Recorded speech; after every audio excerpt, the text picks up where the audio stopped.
deep in our hearts. So I would like us all to take just a minute to reconnect to those feelings and look at these animals with the same sense of innocent eyes that our children still have, and we somewhere on the way we lost it a little bit. So I want to show you two short clips that I really like. I hope you will like it as well. Let's see, there's another photo. And okay.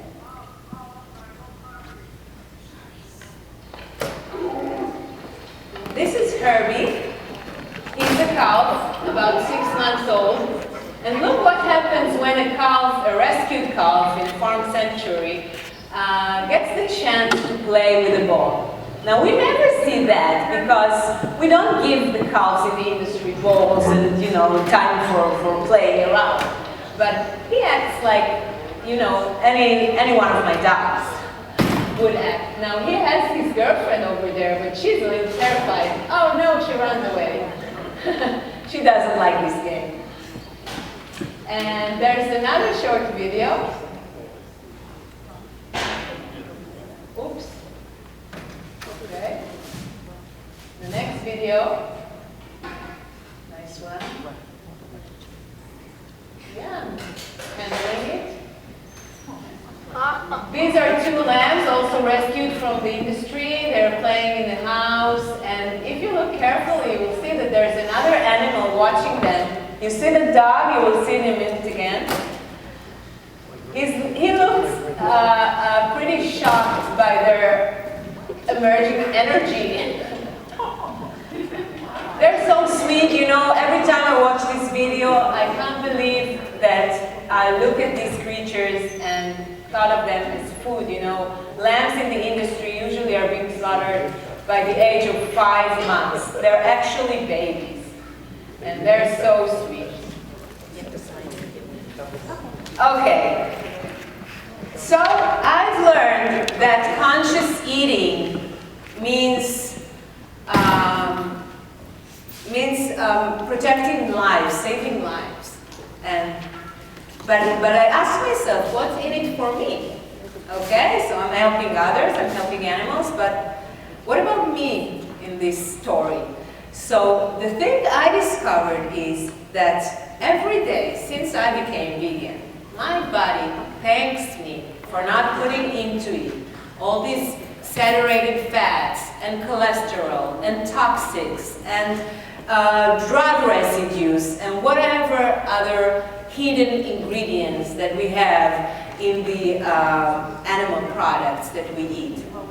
Some of the most important health and nutrition institutions in the world already declared that well-planned plant-based diet will reduce your chance of having a heart attack, cancer, diabetes, all kind of heart diseases, kidney diseases, cholesterol problems, blood pressure problems.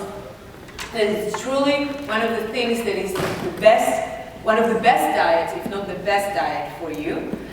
And that's how I discovered that actually by not hurting others, I stopped hurting myself. And I want to give you one example about this information that I feel it's really crucial for us. I mean, we all want to be healthy, and we don't always have access to this information from all kinds of reasons. So there's a paper, a very important paper of the ADA. I don't know if you're familiar with the ADA, it's the American Dietetic Association.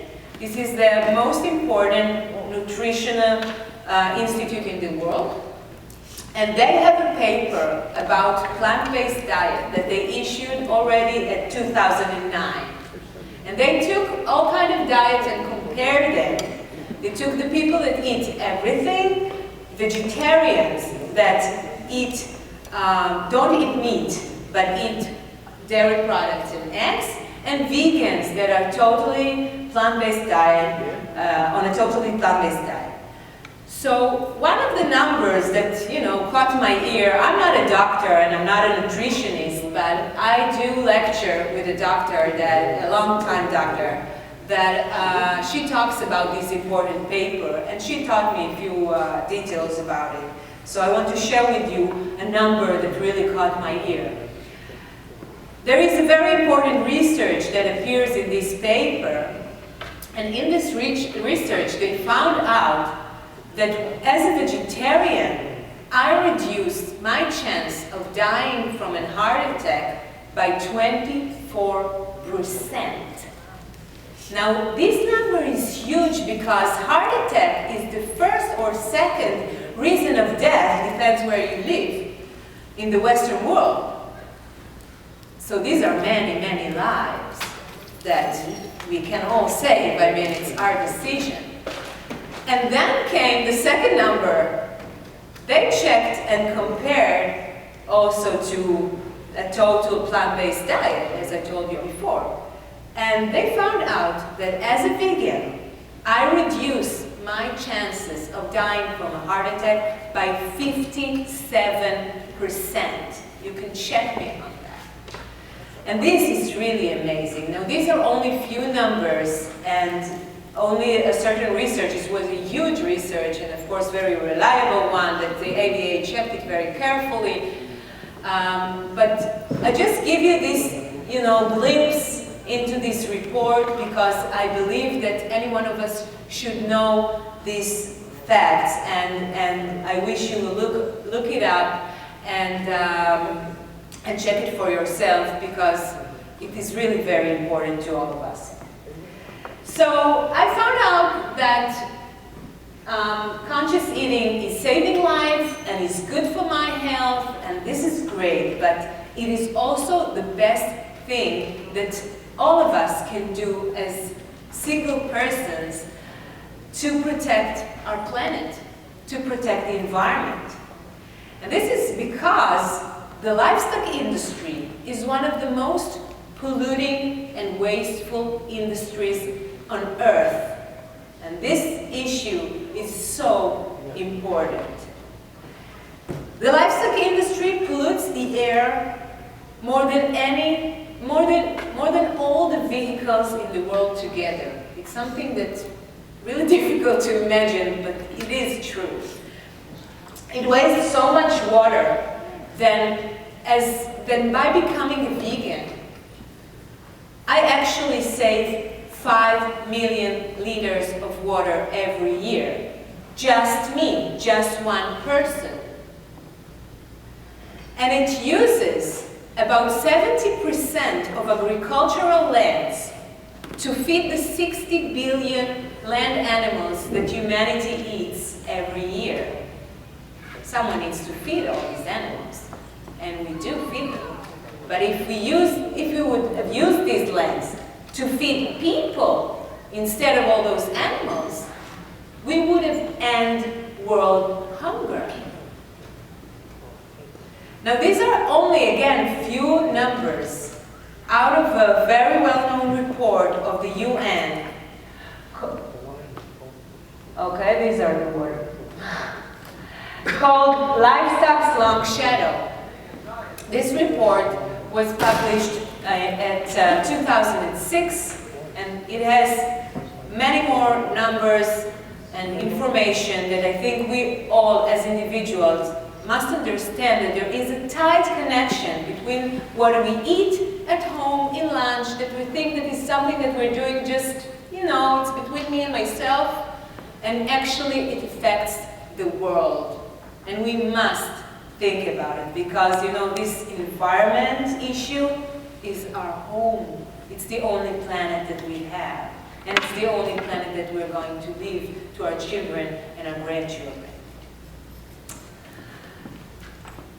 So, conscious eating is what I call the win-win-win situation because I'm helping others, I'm protecting the environment, I'm doing good for my body, and it's really a good thing to do.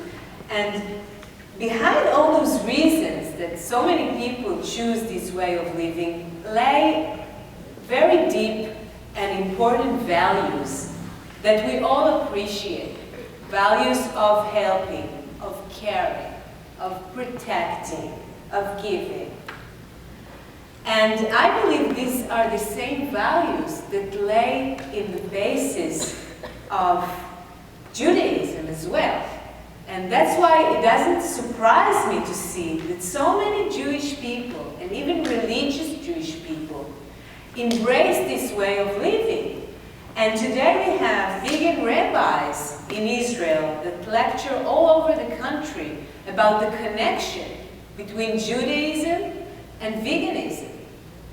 And you know that there's the famous phrase when they used to say that happiness lies only in meat and wine. I don't know if you know. So those people, after they understood the cost of their meat, they decided that they are better off with the wine.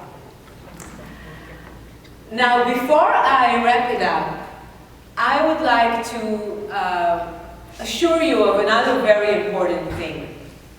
Vegan people are not hungry. I know it's hard to believe, because the first question will come up, but what are you eating and what? So instead of talking about it, I just want to show you a glimpse again of my first year as a vegan, and then I'll say a few more words.